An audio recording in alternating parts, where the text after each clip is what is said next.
Welcome, everyone. Thank you so much for joining us today.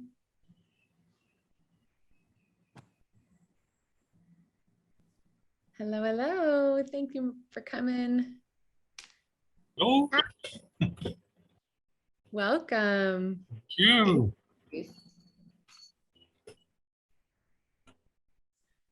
All right, we'll give a couple of seconds to allow those coming in to come into the chat. Just like Barbara's done, if you want to tell us where you're joining from, that would be fantastic. Good morning from Turkey. Oh, thank you. Good morning. Good afternoon from Thailand. Oh, fantastic. Neighbor. Whereabouts in Thailand? Yes. Good afternoon from Singapore. Good afternoon. Good morning from Galicia, Spain. Ooh, Spain. Hola, hola. Bienvenida. It's a great group, a very international group we have joining us today. Well, thank you, everyone. Feel free to continue to add into the chat where you're joining us from. And as we continue to let participants into the webinar, I would like to officially welcome you. My name is Laurel Ramirez, and I'm the head of school here at UWC Thailand. It's a real pleasure to have all of you joining us here today to talk about the power of inquiry-based learning with a couple of amazing experts that we have here on our campus. So thank you so much for taking the time to be with us. I want to first invite you, as you have been doing for those letting us know where you're from in the chat, to engage with us through that chat. But if you can keep your microphone off, that would be fantastic, as we'll start to speak about our speakers and welcome everyone in and then be able to hear from them. So let me help you understand who we've got here today. We have a couple of amazing people joining us, and they're going to talk to you a lot about inquiry-based learning. First off, we've got Jen Friske. She's joining us from UWC Thailand. She's our primary years coordinator, and she started in that role in 2019. Prior to arriving, Jen was at a PYP school in Alberta, Canada. And she taught there for 10 years, 8 of which she was the PYP coordinator, doing that fantastic journey that is helping a school through their entire candidacy and authorization process as an IB World School. So it'll be really interesting to hear Jen's reflections on inquiry-based learning. Joining Jen for that conversation is our primary school principal here at UWC Thailand, Kurtis Peterson. Kurtis is also originally from Canada, so go Canadians. He's in his 3rd year at UWC Thailand after spending 12 years prior to UWC Thailand as a principal in Vietnam, China, and Uganda. A passionate learner and leader, Kurtis enjoys the opportunity to collaborate with staff, students, and parents to develop the learning pedagogy and community. In particular, Kurtis is a staunch supporter of authentic and meaningful learning opportunities that enhance the holistic growth of our learners. He's also an advocate for the beliefs and values that underpin the PYP and UWC Thailand as a whole. And he strives to take action that continually makes our school here a fantastic and challenging place to learn. So I am inspired every single day by Jen and Kurtis, and I'm sure that you will be as well. Before we get on to the main event and to what Jen and Kurtis will share with us and the engagement they'll be having with you as an audience, I want to walk you through just a little bit of the structure that we'll have for today. So we'll start out with a structured dialogue between our 2 panelists. And they'll be responding to some best practice research and some considerations that they'll put forth for you all. After that panelist discussion at the first section of the webinar, we'll move into a Q&A. So throughout the discussion that you're listening to and engaging with initially, please do pop into the chat any questions you might have. We'll be looking at those at the end of our session. So any questions you have as you go along, please do put those into the chat so you don't forget them, and so that we can also prepare for the Q&A part of the webinar. As I said in the beginning, if you can please keep your microphone on mute, that would be fantastic, so that we can make sure our attention is fully focused on our speakers. If you haven't done so already, and you could, please rename yourself in your little Zoom window so that we can see who you are joining us today. Also encourage you to keep your video on if that is comfortable for you, to build a true community discussion as we join together today. Share those questions in the chat. Definitely feel free to use those emojis. If you're agreeing with anything that Jen or Kurtis are saying and you want to show them a little love in the emoji land, go for it. We love and encourage that. And at any time during the Q&A, if you prefer to ask your question as opposed to putting it into the chat, just feel free to raise your little virtual hand and we'll call on you to ask your questions. All right, without any further ado, I'd like to welcome Jen and Kurtis to open up their mics and start to talk to us a bit about inquiry-based learning. Thank you very much, Laurel. Love an emoji land. Wow, okay, that's kind of cool. I look forward to see what that looks like. Just a hearty welcome to everyone out there in webinar land. Today's session, we've looked at it. There's a lot of people come from a real broad perspective in terms of their knowledge of the PYP and what UWC, as well as just inquiry-based learning as well. So it's going to be quite broad what we offer today, and we hope that you find something within what we talk about today as relevant and something you can connect with. Before we get started any further into the presentation side of things, just want to take this opportunity to have you do a little bit of thinking. So the question up there for you is just, we want you to just think of a time, and it can be either in school or outside of school. It could be recent. It could be when you were a kid. It really doesn't matter. So a time when you were passionate, curious, or motivated to learn something new, and just really briefly the why behind it. Okay, so just take a moment, write it down. Don't put it in the chat. We want you to actually share it with us at the end of this presentation. And hopefully if we've done everything right, it'll make sense then. Hopefully. Okay, so take another minute or so to write down something that you were passionate, curious, or motivated to learn, something new, and the why behind it.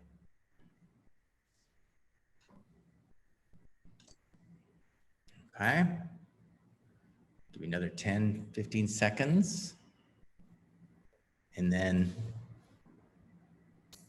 pass it on over to Jen. That makes me wonder, Kurtis, why you're asking them to do that. Curious, have to figure it out. All right, so let's get into why we're here. So it's so wonderful to see all of you here joining us. And I hesitate with the word expert because I feel like as a lifelong learner, we never get to the stage of expert, but I'm happy and passionate to be here with Kurtis today to share a little tidbit of kind of where we're at in our inquiry journey. And we really hope that this isn't going to be like, well, I say this about every webinar, it's not about telling, but we're hoping that there's something within it that sparks a bit of curiosity within you to inquire further into. We're not going to be able to tell you the way to do inquiry. That's certainly not at all the point of this, but we're hoping that within it, there might be something that sparks something within you that you want to pursue a little further in your own world. So, all right, let's get into it. So what is inquiry? Is it inquiry or inquiry? Kurtis, what do you say? Inquiry or inquiry? Yes. Depends on the way that I'm saying it. Anyway, so what is inquiry? Broadly speaking, it's at its most basic, just the act of asking questions. So those questions might lead to answers. It might be as simple as I have a wondering, I'm going to put it into Google and I find my answer. Or maybe it's a bit more of a deep conceptual question that doesn't have a straightforward answer, which then hopefully leads to asking more questions. That can be applied in any context, in any school, in any situation you find yourself in. However, there is a difference in powerful inquiry. And powerful inquiry is so much more an immersive experience. It's about what learners do. And here at school, we call that heads-on, hands-on, and hearts-on learning, and as well as who we become as a result of the learner, rather than solely what we know in general. So in the context of IB, so now we're tuning in a little bit more to our context. So we talked a little bit about inquiry in a broad scope, now narrowing into an IB PYP, primary years program specific context. Powerful inquiry is rooted in a constructivist learning theory. And I know it will be really exciting to talk through theory all day long, but I'm not going to bore you to tears with that. So I'll just give you a little bit of time. I know, Laurel, you're really excited about that, but yeah, we can dig in deeper later on if you want to. But for those of you that are a little bit uncertain with what constructivist learning theory is, it's just basically a theory that says that learners actively construct their knowledge rather than just passively take in information that's given to them. As people experience the world around them and they reflect upon what's happening within that experience, they build their own understanding and incorporate that new information into what they already previously knew or their pre-existing knowledge. So inquiry through this framework allows us to move our learning and teaching from knowing things in isolation to understanding how everything fits together in the bigger picture. And inquiry-based learning, so when we look at the PYP, we look at there's the three sections. There's the learner, the learning and teaching, and the learning community. These are kind of the three aspects that we look at inquiry through. So the learning and teaching is the content and the engagements that we provide to the students. But then the learning inquiry is also, or the learning community is really important because learning is social. In a constructivist education theory, learning is a social experience. It's not done in isolation. So we build our understanding together via networks. So we either network with other humans or we network with the community that we find ourselves in or the more broad community on a global scale.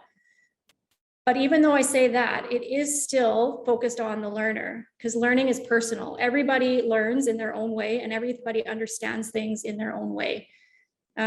We interpret things differently. So when we are experiencing something, what I learn is going to be different than what Kurtis takes away from it because it's based on our own context and our own experiences that we construct the understanding that makes sense for us. So from a PYP perspective, inquiry is all these three things kind of enveloped and wrapped into one another to create an environment where students are not only heads-on in the knowledge acquisition, but they're hands-on and their hearts on. They're engaging emotionally with what they're connecting with, and that's where the learning we find sticks a lot better.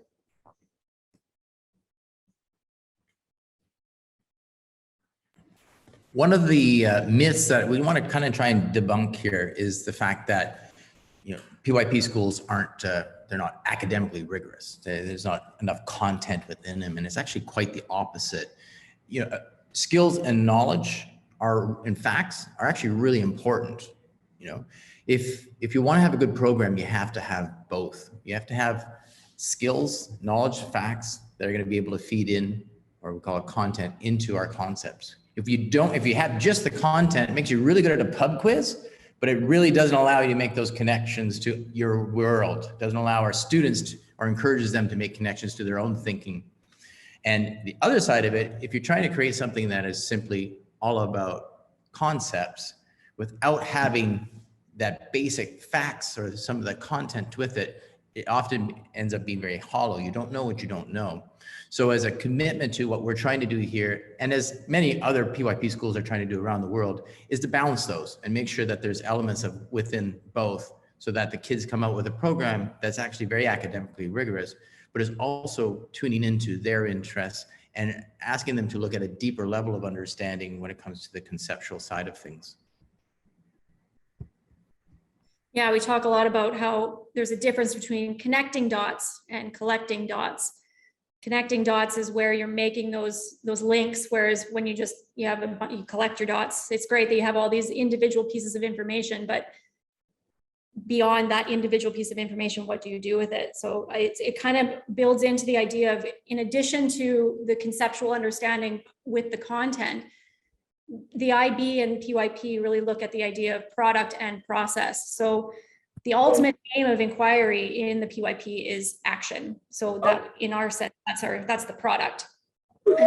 Those products can be tangible, like volunteering or participating in a protest or advocating for something, or it can be intangible. So it could just be like a slight shift in your own thinking and your own behavior, things that are not outrightly visible, but that are happening internally. However, it's equally important to not only focus on product, but also the idea that process has a big part. So it's kind of the same in alignment with content and concepts. Product and process go part and parcel. You can't really have one without the other. But a lot of times in school, we either focus on one or we focus on the other. So it's a lot of the times it's really just focused on product. So like the demonstration of knowledge without really digging into the understanding of how you got there, or not putting enough emphasis on that. So that would be like your fact recall or regurgitation of information. That's more just focused on, can you do this? Yes or no, product kind of example. The Tacoma Narrows Bridge is kind of an example of that in action. So it it looks like a bridge, it functions like a bridge. However, they failed to take into account some of the aspects in the planning of the bridge, that it was windy there, quite windy. And so I'm sure lots of you have seen the video that the actual bridge, the span of the bridge, was waving in the wind so aggressively that eventually it just completely collapsed into the river below. So there was steps missing in the process that resulted in the complete failure of the product. So without spending enough time inquiring into and digging into the process, that will ultimately have an impact on the product. So it's more about kind of misconception, or that idea that if you put too much value on just one and not the other, you're not going to find yourself in a space where true deep understanding from an inquiry comes to life. So the opposite can be said, if you're in the space of you only ever focus on process and you never get to the product, we're doomed to stagnate our potential. If every year you're just kind of always working through the process, but nothing ever comes of it, or you don't actually put anything into action, you're never going to actually see the true potential or the creativity that can come from the understanding that you've developed.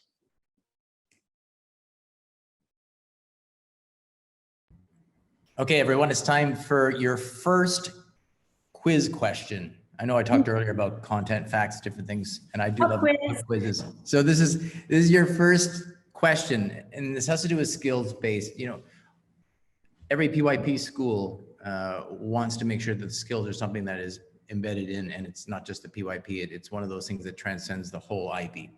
And in 2015, Forbes cited a report that came out of the National Association of Colleges and Universities, and it was asking businesses what they were looking for in university graduates.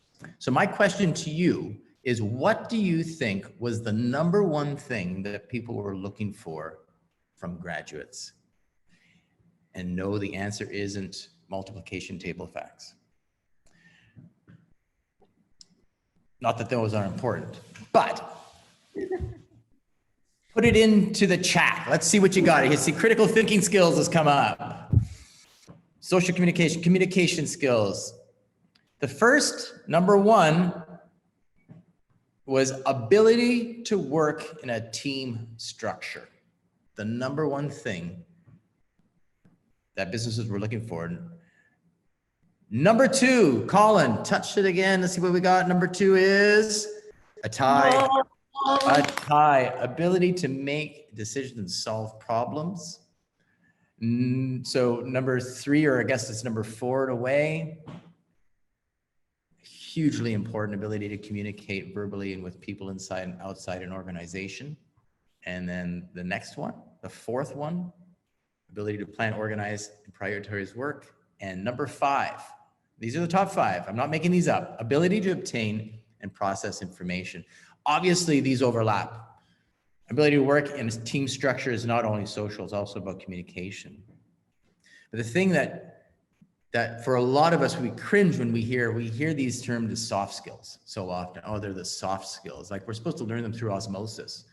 And we have to make sure that whatever programming we're offering allows students the opportunity to fail at these, to get back up, to reflect on them, and to make sure that they're putting into action, not only in the classroom, more importantly, outside of the classroom. So that's one of our biggest commitments here at the school, is to make sure that whatever we do with our programming within the PYP and outside of the PYP is that skills are a focus for what we do. So at the heart of one of the slides farther back, talking about the PYP framework, in the middle was the idea of, at the heart of an IB education is this idea of learner agency. So we're driven by the learner rather than content centered. So again, content is important, and obviously we do have standards and outcomes and understandings that we need to address, but teaching there's always been the discussion about, is teaching an art or is it a science, or is it a bit of both? And this here is where the art of teaching comes in. So you can teach things as a science, formulaic, structured, standard, never change. This is how it's done. That's the science of teaching, the theory and the logic. But when you get into the art of teaching, this is where the IB and the PYP really empowers teachers and students to find their own inner voice in how do we bring that content to life. So while we have an understanding that outcomes are necessary, how we engage with those outcomes according to the students that we have within our classrooms is really what's important. So we might provide a provocation, or we might go out and have an experience with our students, but we don't have anything planned beyond that. It's more in the response that we receive from the learners. So their current understanding of what we've seen, their misconceptions, or their questions. And those are what will drive how we approach and where we take those understandings and outcomes that we've been provided by an external source, be it IB, be it national curriculum, or in homegrown curriculum that you've created. We look for those links. So again, we're going back to connecting dots, not just collecting dots. So using student voice and choice in what they're curious to explore and pursue within the context of the outcomes that we have in front of us leads to a sense of ownership on the student's part and the teacher's part as well, because when you're learning together, again, that social aspect of the constructivist theory, there's so much more power in the discovering together rather than having somebody be the holder of all the knowledge and then everybody else just has to intake that from them.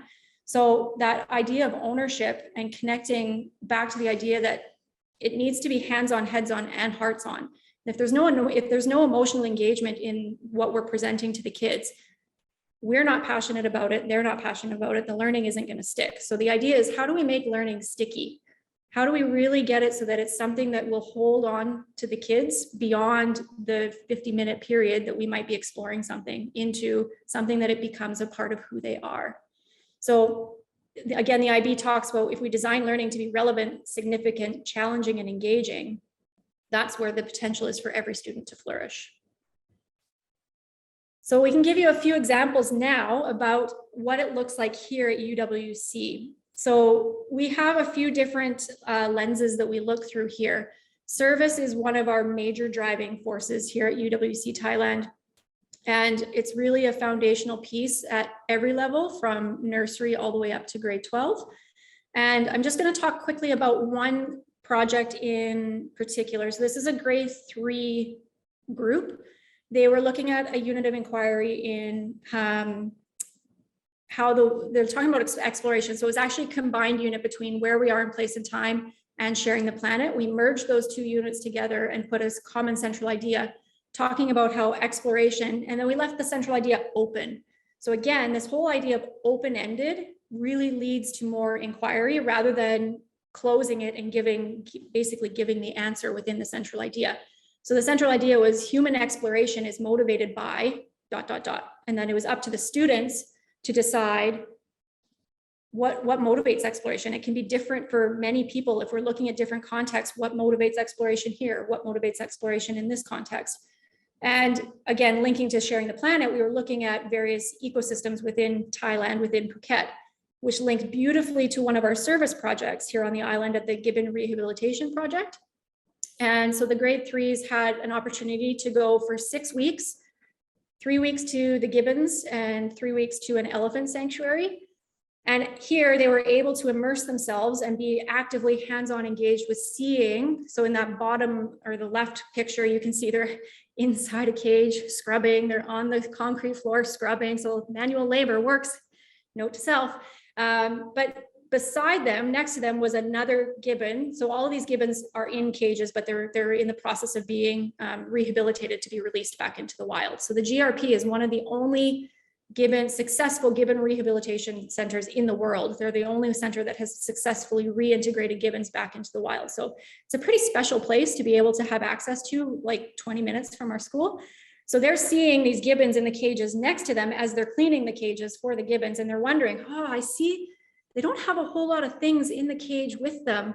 I wonder why that is. And as teachers, we're making mental notes of kind of these observations and just the comments, or even some of the misconceptions. Oh, they probably don't have anything in here because they're gonna break everything. Or, oh, it probably is because when they don't have room to swing if we put too many things in here. So you can see their thought process as you go along. And then from that, we threw it back to them and we said, what can we do to help support the center beyond just scrubbing cages? I mean, they're endlessly grateful for that, but what more can we do to provide an opportunity for the center to have our support, but also the gibbons to help with their reintegration program? And so we came up with the idea of enrichment activities. So they were encouraging gibbons, because they're natural foragers, they drilled holes, so they sanded down stumps, they drilled holes in the stumps, and encouraging the gibbons to use their fingers, because they're very dexterous in their fingers, to dig in and pick out pieces of food, so that when they are reintegrated back into the wild, they'll have that natural instinct to, when I come up to a tree, I'm looking for ants, I'm looking for insects that I can find. And then they also used banana stalks, and they shoved treats, so different veggies and they actually used dog food because they needed protein, and seeds and nuts into the banana stalk. And then they would place those into the enclosures for the gibbons to engage with, so that they're getting that kind of mental stimulation, but also the habit and the practice of what natural behavior would look like in the natural world. So this was a really great example of not only engaging with creating the product, but then we took video of the gibbons interacting with it. So they were able to see this come full circle and see the result of their hard work. And that, for them, like that excitement and that, oh, what I did actually made a difference, that made it stick for a lot of them. And they keep talking about it. And now they're asking, what more can we make? What more can we do? And so it's really that connection to the heart that you'll see for powerful inquiry. That's where you're trying to get to. So, I mean, you can't do that for every learning engagement, but when you look for those gems of that one provocation or that one opportunity to get them experiencing hands-on and hearts-on, your heads-on will come naturally. This year, we've been focusing on kind of extending our outdoor education. So it's not just something that's done in a 6-week unit or something that's done as just kind of a one-off week, but something that's actually really embedded in everything that we do. It's outside of our classroom, and it's something that we are doing on a regular basis. So this year, from grade 1 and below, students are going out almost every week for a morning in which they're exploring based on the unit of inquiry that they're doing. We all know about the benefits of being outdoors. And I think if COVID has shown us anything, it's the need to have that exposure, to have that socialization take place, to have that connection to the world outside apartments. This example here is not just about, from their sharing the planning unit, it's not just about kind of cleaning up the beach, but actually, as I go through it, you'll see the mathematical connections, because the students, as they were picking up garbage in the beach, because their unit was loosely based to ocean and ocean life and looking at life around the oceans, they started collecting, started wondering, asking questions as to how many bottle tops did they have? And how many caps did they have? How many are plastic? How many are metal? So what it ended up doing is bringing out those mathematical concepts of sort and data collection, analysis, sorting things, counting things. If we counted by 5, how many would we have? So the students took all of these elements back with them to the classroom as part of a sorting routine that they did, which brought in our counting, our calculations, our estimation. And that's really at the crux of what we're looking for in our outdoor classrooms, is kids to have relevant experiences which trigger questions and curiosity, which we can then bring back into the classroom and bring back out when we go on our next trip. So we've been doing that throughout the year with a huge amount of success, with real life connections to the learning that's going on at the beaches, as well as the national parks, as well as something we call the Play Yard, which is our major outdoor ed center here on the island. And honestly, it's the type of thing where kids at the beginning of the year were saying, man, it's really hot. And now they're can't wait really to participate in it.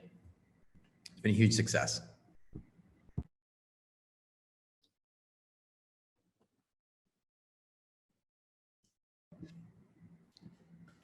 Back to where we started this presentation. You had a parking lot item that you put on a piece of paper, or maybe on your phone, doesn't matter. Could you please take the opportunity now to type it into the chat?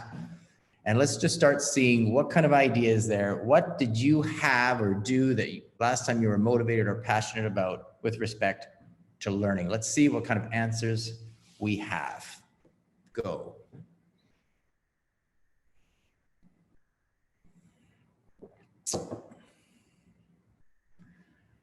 Learning Thai. Nice.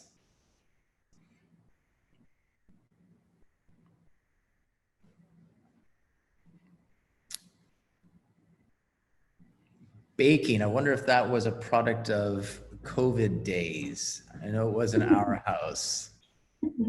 I really benefited from the benefits of having a spouse who really was motivated to learn how to do focaccia in all the different ways. I was very appreciative of the inquiry that he decided to pursue. Right. Someone wrote in there, learning to sea kayak. Wonderful. Surfing. Oh yeah. Laurel learned how surfing. Videography and recording. Oh, nice.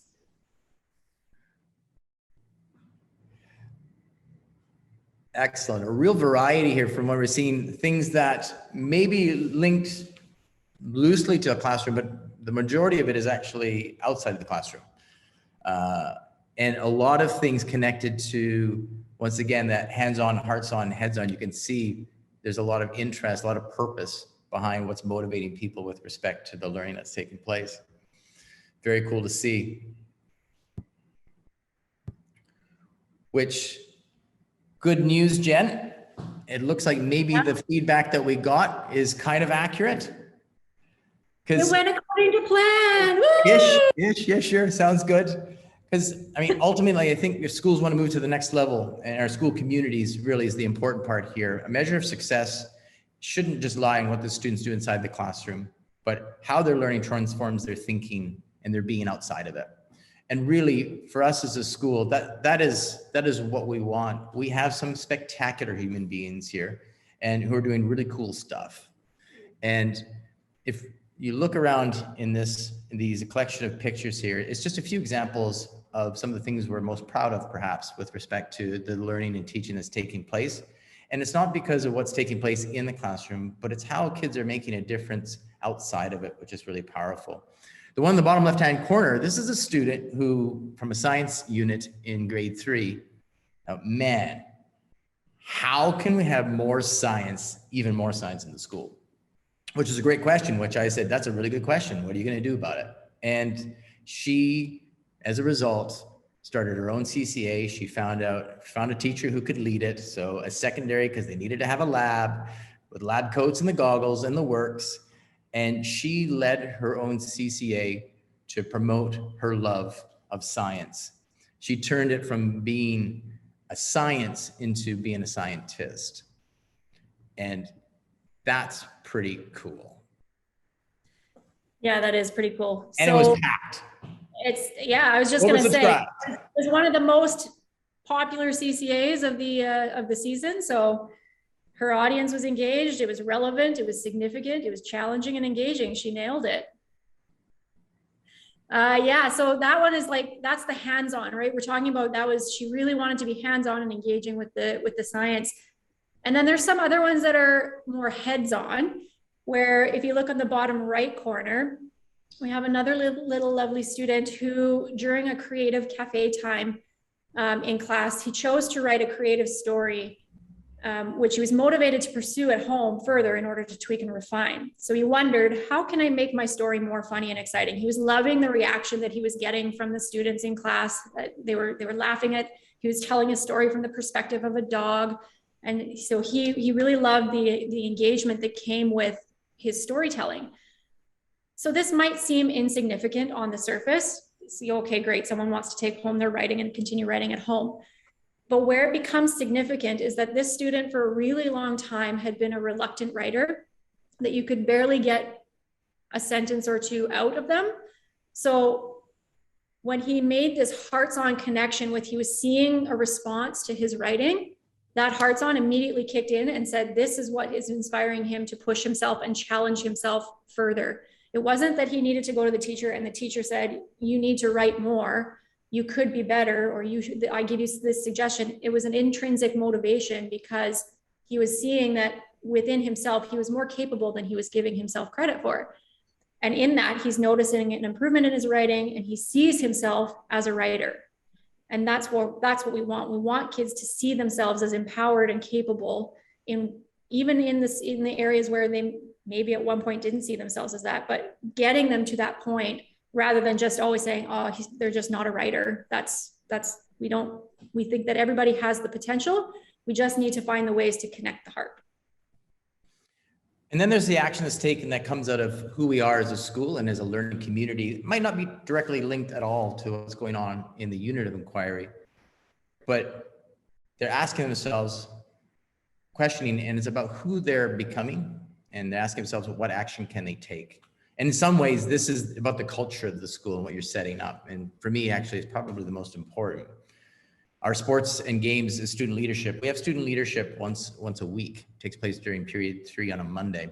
And we've set it up so that kids can actually have leadership, because so often in schools, we want kids to be part of student council. We want them to be members of a social committee. And then we ask them to do it during their lunchtime, or come in 30 minutes early in order to do it.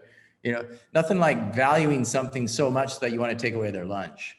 So we've actually, if we really value and honor it, we've actually put it into our timetable. So this year we have students doing a variety of different things, but the Student Games Leadership Committee was really looking at how might we have more connection at lunchtime for all of our students. So as a result, they've led to a variety of games and activities taken on with a lot of diversity, everything from dodgeball to coding being offered, and kids from all different ages from 1 to 5 being able to connect through it. And the student on the top left is another example. And this is the one that decided that on a Saturday, they would rather spend their time packing food for our communities rather than maybe going to the pool or whatever. She felt that during COVID, there was pretty hard times going on, and we had a lot of opportunities around here to help out. And she took her Saturday to do that. Yeah, that's when you start noticing that they're valuing the time beyond themselves, even at that young age, that's kindergarten age, that's when you know things are going in the right direction. So the student in the top right was inspired by, we have a mangrove nursery here at school. So it's part of our sustainability initiatives here, that we nurture little mangrove pods up until the point where they're ready to be replanted. And we're trying to reforest a good section of Phuket.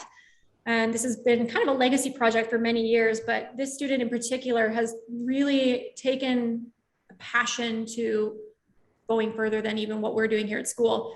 So she has built her own mangrove nursery at home.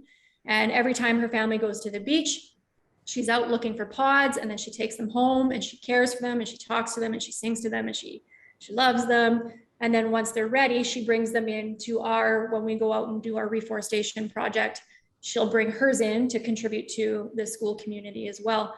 So it's really about, I see myself as part of this learning community, but what can I do and how can I contribute in my own way to building the mangrove forests around the island in support of what I've already seen doing. And then the student in the bottom middle, through no connection to learning that took place at school. Again, you'll see this in lots of different contexts and lots of different kids, but he is a consumer of all things music. He loves music, so he wanted to pursue learning the piano. Much like many of you in the chat said that you were learning to play an instrument, this was just out of pure self-motivation that he wanted to learn. There was no connection to school. It was just that was the thing that he wanted to do. So he's been pushing himself to learn. Self-taught, he's doing kind of all the things, reading the sheet music on his own. And now he's actually moved on to using his iPad to learn how to play keyboard. And he's looking for the next thing. So this is the true example of hands-on, heads-on, hearts-on learning, that you're not learning because you're being told to learn. You're learning because you love to learn. And that's what we're talking about being powerful inquirers, is that you're motivated. And all of you in your responses in the chat, most of your responses are related to the idea that there was a purpose to why you needed to or wanted to learn something. And that's what drove you. There wasn't a whole lot in there about, I learned calculus, even though again, that could be important at some point. That was because you were told that you had to learn it. If you don't know the why, or you don't really see the value in the why, it's not going to stick, or there's not going to be much value in it. And so while again, there's ways that we can try to make it more engaging, it's not until you actually have that personal motivation to learn that it is going to come to that point where you're just a powerful inquirer beyond school. So here, that's what our aim is. We aim to tease out the joy of learning that is within each of our students.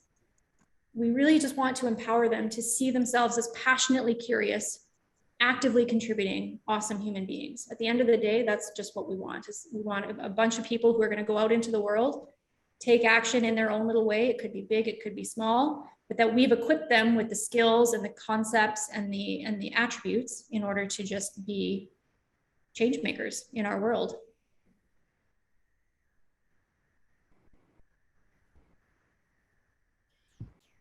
You've helped me understand, Jen, why I never learned calculus, because I had no motivation to do so. I Application. feel like math was given a hard time in this presentation. solved. I love math, by the way, just in case everybody. Me too, but calculus. So much incredible knowledge coming from both of you. Thank you so much, Jen and Kurtis. I've had a series of questions pop up in private chat to me, so I'll start with those. If you have a question as well and you'd like to pop that into the chat, please do so. If you want to raise your virtual hand and go ahead and ask your question in person, we're also happy to receive questions that way. I'll go ahead and start with some of the questions that have come into private chat. We had a question about a person new to the PYP and asking if outdoor ed is typically a part of the PYP, or is that something that's particular to UWC Thailand? Outdoor education, I would say, is an emphasis here at UWC Thailand, and I mean, the IB is just a framework. They don't tell you what you must do. And so it's based on your own context. So if the only thing about PYP is that they talk about it being experiential, relevant, significant. So the best way to do that is to get out and be outside and engaging with the outside world or the natural world or the functioning society, like going out on trips. So while it doesn't specifically say that outdoor education is a requirement, the learning outside the classroom is definitely one of the most powerful ways to be successful in implementing the PYP. Perfect. Thanks, Jen. So somewhat of a related question, if you don't have access, whether it's because of resources or location, I think there was a comment in there in the chat that we're very fortunate to live in quite a paradise. And yes, we are quite aware of that. We live in a beautiful location.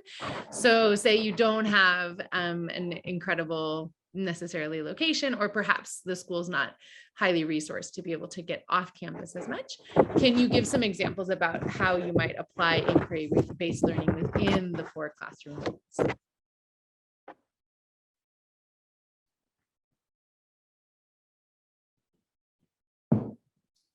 Kurtis, do you want to take that one, or do you want me to take that one? You go ahead. These are kind of for you. I think that comes down to just your creativity and how you can see challenges as where are the opportunities that lay within it. And I mean, there's a lot of environments where if you can't do it in person, then virtual obviously is the next best potential. I mean, it's not the same, but if you can connect virtually, and having people speak to you or going on virtual field trips to museums or whatever, that would kind of be the next best option. In terms of resources, it doesn't take much to find a space that's free. So even just on your own school campus, using that as your resource is probably, even here, I feel like on our campus, it's probably the most underutilized resource that we have. And the nursery, our outdoor learning experience for nursery, they're really great at it, because for them, logistically, it is very difficult to take 2- and 3-year-olds on a longer field trip or an outdoor excursion than walking 2 meters down the pathway. So for them, this is their outdoor learning, and that they've spent many days outside on our campus and just exploring the campus and looking for the learning opportunities that are within that. And so maybe it's about beautification of the space. Maybe it's about looking at the design. So you can use even just your own campus inside and outside, even if you're outside of your classroom, but still within the school. There's lots of opportunity within that as well.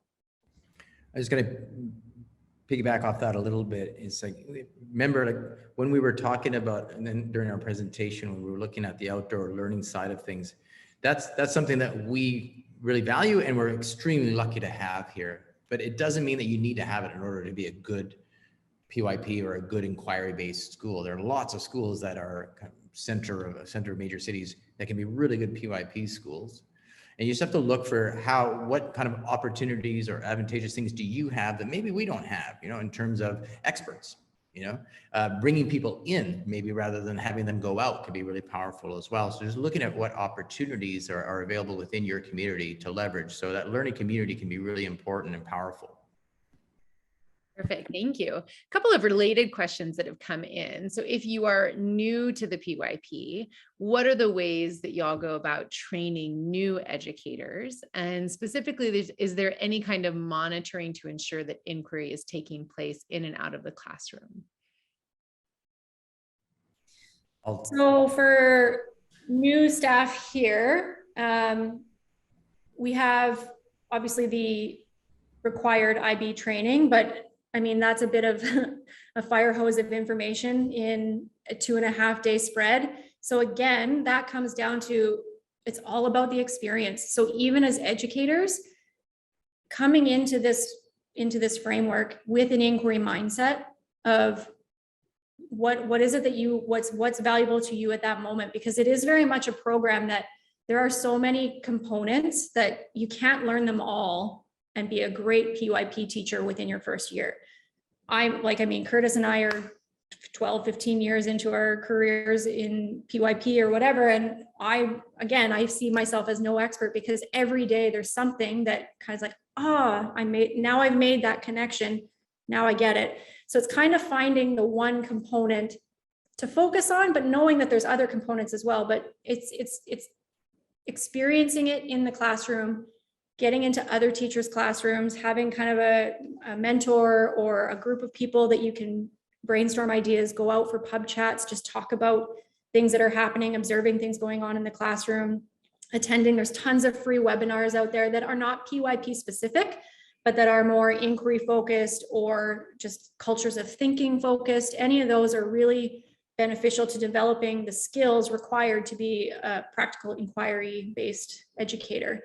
So, but it comes down to learning is social. So talking to as many people as you can, asking as many questions as you can, just soaking in anything that people can share with you, so that it's then something that you can go in and apply in your own context to see if it works. And if it doesn't, it's trial and error and find what works for you. All right, we've got a parent I'm sure we've got multiple parents in our webinar, but we've got one asking the question more about times tables. So inquiry sounds fantastic. Tell me all about how you do teach times tables.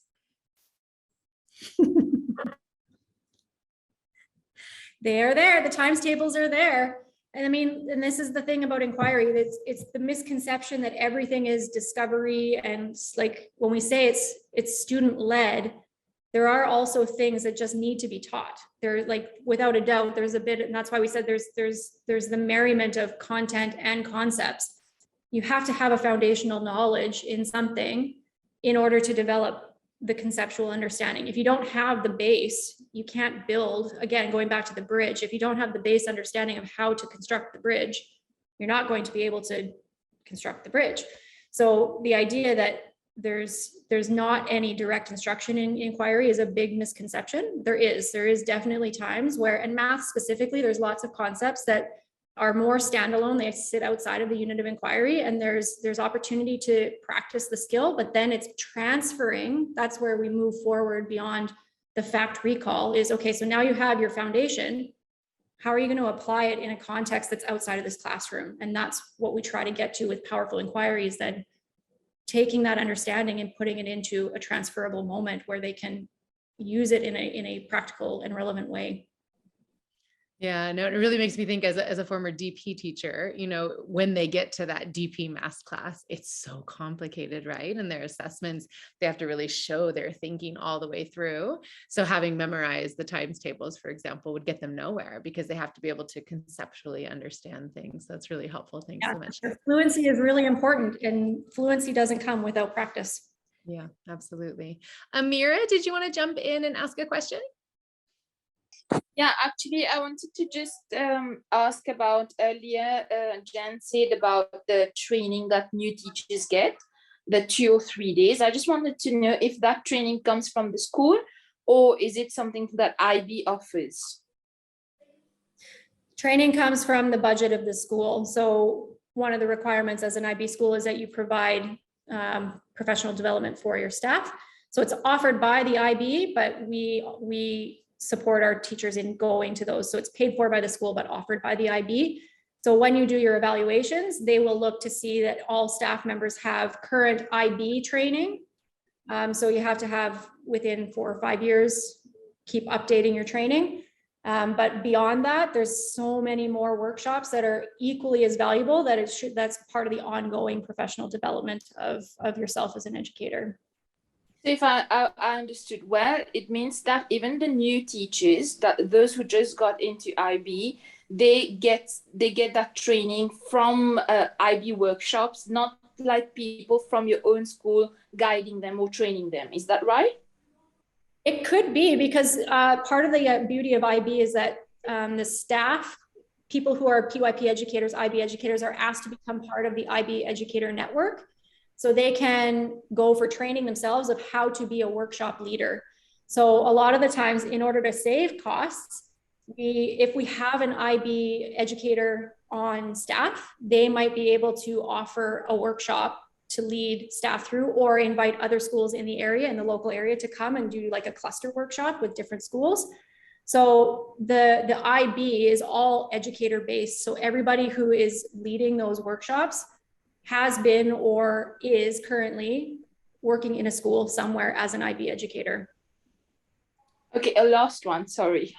It's just about, would you, like, considering your experience, would you advise that for new teachers in an IB, in a PYP environment, that they do have mentors that follow them and like advise them, help them with the planning for at least a year before they get independent with those? Would you advise that?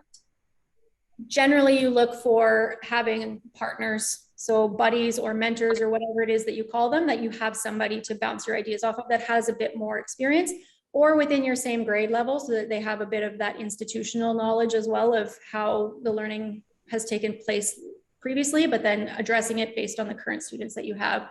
But yeah, having a support network of at least one person or more if possible, that's where the power lies. Okay, thank you. Welcome. Thanks so much, Amira.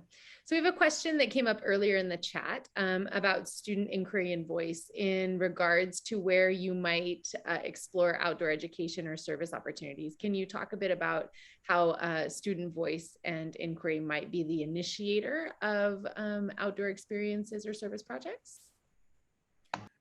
Yeah, sure. I mean, if you're looking at a good unit of inquiry, you're looking at building the skills, concepts, knowledge during that first 4-6 weeks of a unit. And then you're looking at passing it over to students, say, okay, what are you going to do with it? What action are you going to take from it? And really, if we've done it well, we've done it right, we've built those skills so the students can. So all of a sudden they are looking for what they want to do for their action, and they're taking this and using the skills that they need in order to make that happen. So we've seen it a lot in schools throughout my time in working in a PYP school as well as here. And that's a sign really of a really good unit, when you have that action at the end. And quite often it could be in the form of a, some type of presentation that goes to parents. It could be in the form of kind of a mini exhibition, or it can be like what happened with the grade 3s when they're actually taking things that they've built to the Gibbons as part of their project. We're always looking for the natural connections, not the force fit, right? So I think I saw a question in there of, I think related to that, about, is it all linked to service? If there's not a natural link, we don't want to force it, because that's when you lose the authenticity. So if there's an authentic link, we can leverage off that. So again, we're always trying to find links to our Thai culture. So trying to integrate our Thai teachers into units so that there's that local connection where possible, or service or outdoor ed, but sometimes it's all of them. Sometimes it's none of them, because it's just, if it's not authentic and there's not really the context for it, that the kids are going to make sense of it. There's no sense in forcing it just because we say we do these things. If we can't legitimately say it helps supplement the unit, then it's not something that's a requirement, but that we do say, try to find the gems and the links and make it work. But if it doesn't, that's okay too. And action within the PYP is actually quite broad in terms of what action you can take. So it doesn't always have to be something directly linked to here's something for a service project. It can be about advocating for things, right? So there's a lot of different ways that you can do it. So we all know that partnership in learning is really important between the school and home. Can you talk a little bit about how you engage parents in an inquiry-based learning process? Yeah, so again, we live in an island where we have a lot of variety of knowledgeable and experienced parents. So we're always trying to find ways to bring them in as experts for units, or getting them out with us on service trips or on the outdoor learning experiences. But it's also we communicate daily on Seesaw with what's going on in the units. And a lot of the times the teachers will provide some suggested questions. These are some things you might want to have discussions about over dinner, or here's some ideas of what you might do this weekend to go out and support the inquiry that's going on at home. So again, trying to encourage family time. So it's not homework, but it's about how do you leverage the use of family time to enhance what we're doing at school. So it is really about a partnership. And when we going back again to that IB model of the learning community, parents are such a crucial component of that. And we value so much what they have to offer. So we've got grandparents that are here on campus helping build our Thai community garden. We've got parents who just absolutely love going out to the jungle when the kids go splash in the river. So they'll go hang out with them in the forest. And then we've got a grade 3 unit right now that they're looking at the idea of forces. And so they've encouraged their families to go, there's a local playground that has a lot of natural play structures.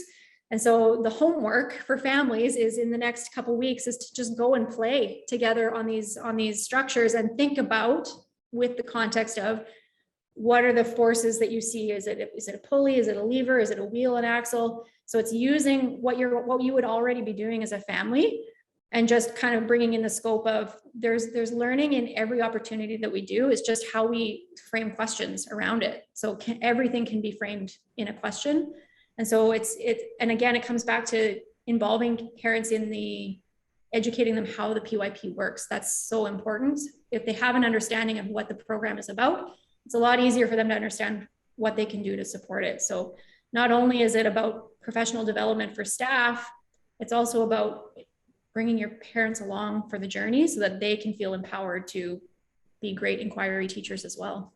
Yeah, let's be honest here. The majority of what kids learn is not from school, it's from parents. That knowledge, that bias, those elements of learning, right? So when we bring parents along with us, if they're on the same page, it makes for a really, really powerful learning experience. And that kind of comes back to what I was saying earlier in terms of moving that into being inquirers and being the change that we want to see in the world. We need to have parents on side, and it doesn't go very well or very far if one of us is pulling one way and the other is pulling another.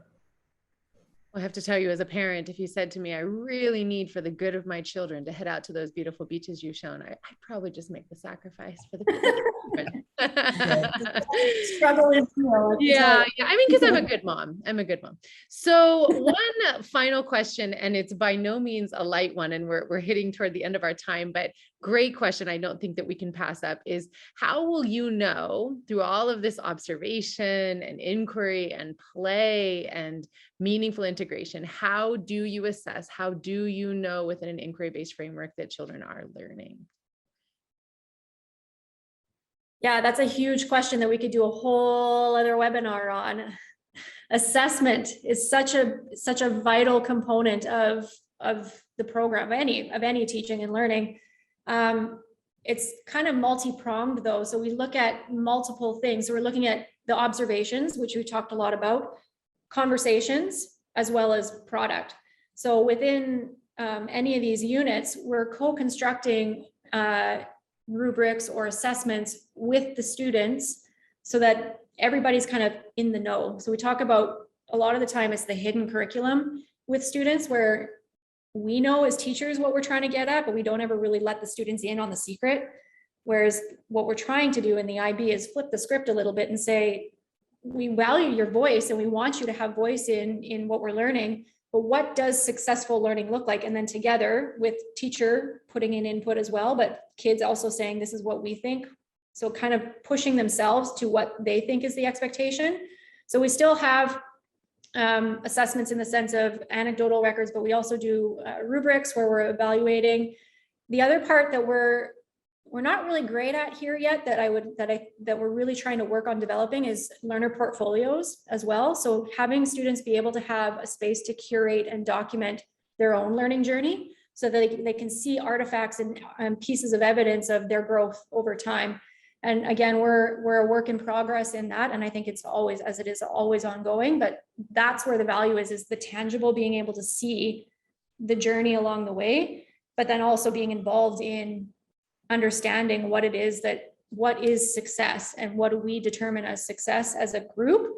And again, because learning is personal, it's not going to be the same for everybody, but where can everybody find their own level of success? Fantastic. Well, I'm seeing from the chat that maybe we need to do an additional follow-up session that's entirely on assessment and integration with other grade levels. So we'll definitely take that to heart with much, much appreciation for everyone being here today. If you're curious about UWC Thailand, and I see there's a bit of interest out there as to how in the world all of this amazing learning is happening, there's a quick video that will come up next that will show you a little bit about us. Really appreciate you all joining us. So please enjoy that video, and then we'll be chatting about our next webinar to come, which is a mindfulness-based webinar, which is just going to be incredible with a mindfulness expert that we have coming in. So please enjoy the video and stick around. We'll chat about our next webinar with great appreciation for Jen Friske and Kurtis Peterson. Thank you so much to you both.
All right. Thank you, everyone. So again, thank you so much to our panelists today, Jen Friske and Kurtis Peterson, our major PYP team here at UWC Thailand. We really appreciate you. For all of you that have joined us on the webinar today, thank you so much for taking the time and for your interest in inquiry-based learning. If you're interested in our mindfulness programming, we are thrilled to be welcoming Dr. Raphael J. Adjani for an incredible conversation with our Director of Mindfulness, Kim Young, coming up soon on May 12th. So if you don't know anything about mindfulness, if you love mindfulness, that might be your very next webinar to join us on. And we appreciate you all for being here today. Sorry to get you out a little bit late, but hope we'll see you around next time. Thanks so much, everyone. Have a great afternoon. Thank you. Thank you. Bye. Thanks for coming.